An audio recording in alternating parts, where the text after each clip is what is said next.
Hello guys and welcome back to my channel. Today I'm going to show you how to make brown butter. It's something very simple to make, but it's going to take your desserts to a whole new level. So a lot of people confuse brown butter with just melted butter or ghee, but it's neither of those things. To actually understand what brown butter is, we have to get into the anatomy of butter. So let's get into the anatomy of butter. So butter is made out of three things. We have the fat, the water, and the milk solids. It's mostly made out of fat. In fact, butter should have at least 80% of fat in it to actually qualify as butter.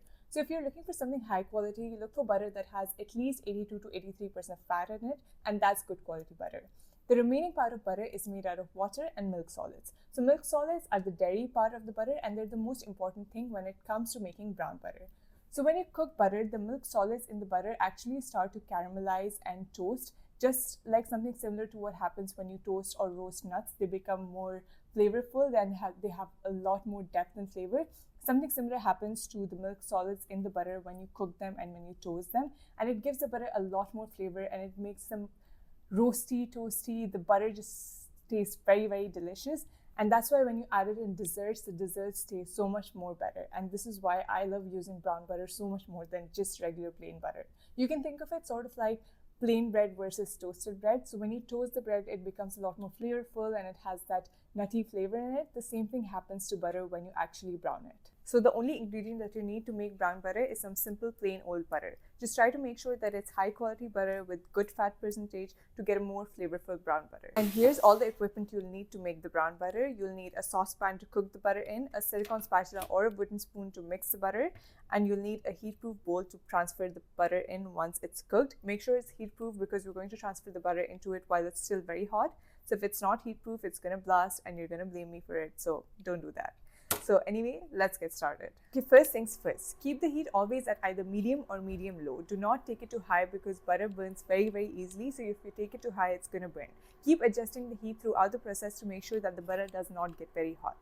Now the butter goes through three phases when it's browning. The first phase is melting.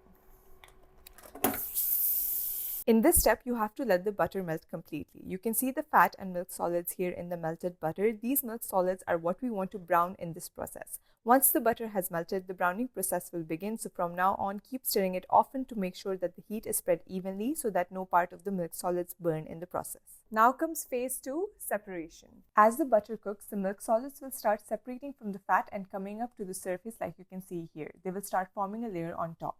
Keep mixing it throughout the process to make sure that the milk solids do not burn. Now for phase 3, bubbling and foaming. After a few minutes of cooking, the milk solids will start to go down and the butter will start to bubble. At this step, the water in the butter is getting evaporated. I like to call this the dish soap step because if you can see, the butter looks clear and frothy, almost like water mixed with dish soap. As you can see here, the milk solids are still not toasted, they're rather blonde, but they're about to cook very fast, so stay alert. Immediately after the dish soap stage, a layer of foam starts forming on the butter. All this happens very fast, so make sure not to leave the butter unattended at any step. Keep on mixing the butter as it foams, and in a couple of minutes you'll notice two things. The butter will start changing its color and becoming light brown, and it'll start giving out a nutty, roasty aroma. Trust me, you'll know it when you smell it.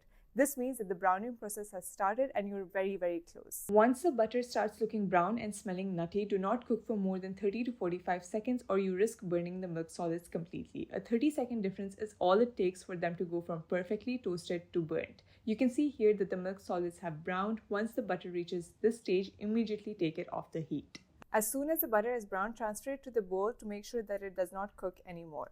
Make sure to get all those brown bits out. So here we have our perfectly brown butter. You can make this in bulk and store it in the fridge just like you would store your regular butter. It will set just almost exactly like regular butter and you can use it however you like. A lot of people also think that ghee and brown butter are the same thing, but they're actually not. So the process to make them is very similar, but there's one step that makes brown butter different from ghee.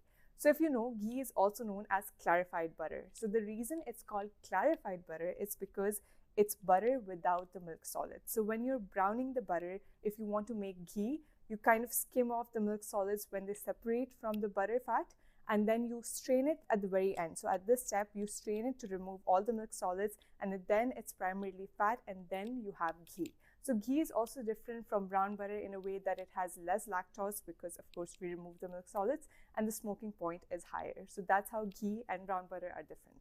If you also want to see the process for ghee, let me know and I can make a video on it. So to sum it up, butter is made out of fat, milk solids, and water, and we cook the butter to caramelize the milk solids to give it that nutty and roasty flavor, which is going to make our desserts a lot more flavorful. I hope you enjoyed this very elaborate lesson in making brown butter, and I really hope you give it a try in your desserts because it makes them so much better. Let me know what other baking tips and recipes you'd like to see in the comments, and don't forget to like and subscribe. See you next time.